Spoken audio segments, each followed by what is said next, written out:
Hey, James, look, I do think your team is good going forward and you have that chance.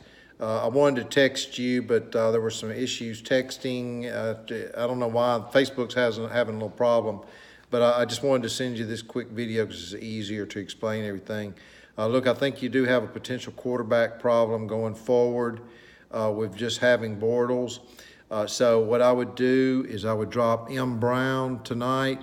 He's not going to help you. You got plenty of good running backs. I just don't see where he can help you the remainder of the season. So I would drop in Brown. That spot will allow you to pick up somebody in the waiver wire, and I would pick up Ryan Tannehill and only pick up Ryan Tannehill in the waiver wire.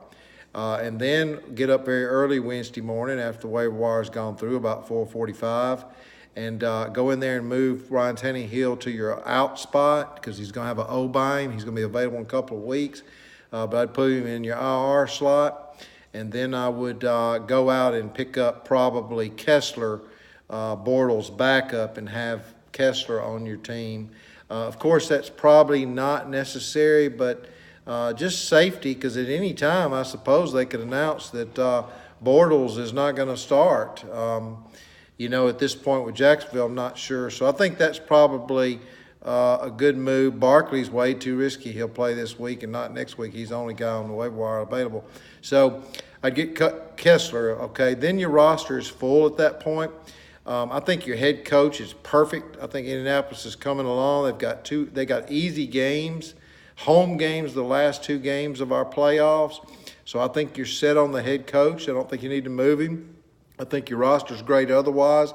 I am concerned about the Green Bay Packers defense. So this is totally your call. But when you look at it, the Packers got a pretty tough road to hold, and I think they're going to falter like they do at the end of every season. I just don't think they're going to make it to the playoffs.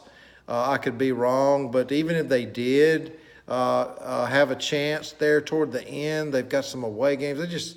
Something tells me they're not the best defense for you to hold the rest of the season.